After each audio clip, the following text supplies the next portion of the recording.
Pisces, hi! Welcome to Mr. Queen PH at ito ang inyong love life for March 2026. General reading sa pwede ka makarelate, pwedeng hindi, just take what resonates. Another reminder, I will not message you or follow you to offer services. Mag-ingat sa mga fake accounts and scammers. Do not message me for private reading. Just go to my website, mrqueenph.com, or book directly sa aking calendar, link on the description or sa comment section. Ayan, so mag-ingat rin kayo sa kung saan nyo to napapanood, lalo na sa TikTok guys, kasi may mga nagnanakaw ng videos ko, tapos nagpapanggap na Mr. Queen PH. Ingat kayo guys, kasi mga scammers yan. I-check nyo yung profile, no, kung saan nyo to napapanood, at dapat ang followers nyan ay nasa 69 to 70,000 na, no? So kung mga konti lang yung mga followers, fake po yan, mga nagpapanggap. Okay, ingat po kayo. So, let's see, Pisces. Unahin natin yung mga single na Pisces. What's the energy for March love life? Oh, okay. So, pwedeng iba sa inyo, finally, papasok na kayo sa relationship ngayong March. So, kumbaga, pwedeng, this can be unexpected, no? Pwedeng ito rin yung person na you've been manifesting or you've been waiting for.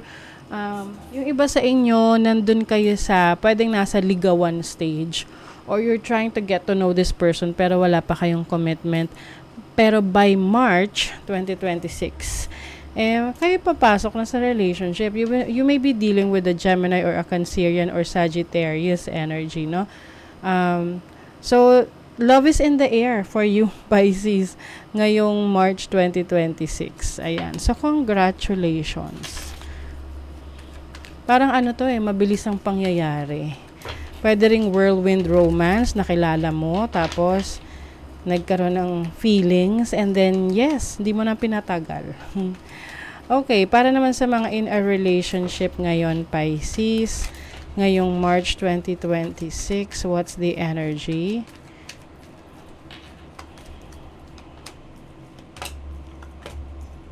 Oh. Okay. So, some of you guys, meron dito nagtitiis pagdating sa relationship ninyo. Pwedeng you are dealing with someone na masyadong maraming demands pagdating sa relationship, sa connection. Pwedeng meron ding codependency, like this person ay umaasa sa'yo or ikaw yung umaasa sa kanya. So, ito yung kailangan ng merong communication talaga, and you need to support each other kung gusto nyo mag-work tong relationship na to.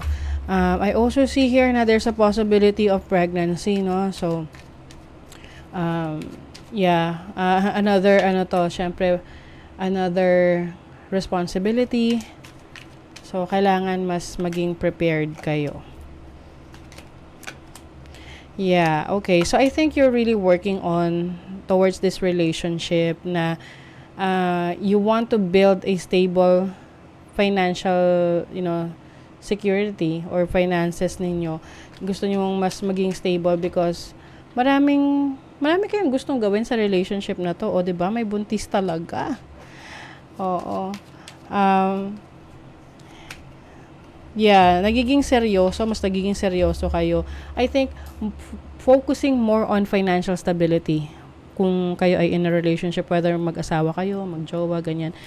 So, maaring dahil sa bagong responsibility na parating para sa inyo, I also see someone who is, really doing the work, na parang taking care of the family, taking care of this relationship. So, pwedeng yung person mo, ginagaranti ka na kaya niya, no? He got this, she got this, kung sino man yung provider sa family.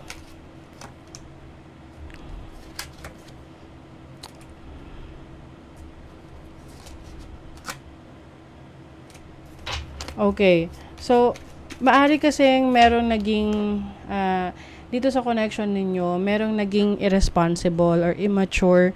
But, I think may nagbabago sa mindset, sa inyong pananaw sa buhay. Especially that, for those na magkakaanak na or wanting to have a family. Act as if your partner is here. whether you have someone in your life or not, act as if they are with you, so you will always consider them. Ayan. So parang medyo very strong yung connection mo with your person.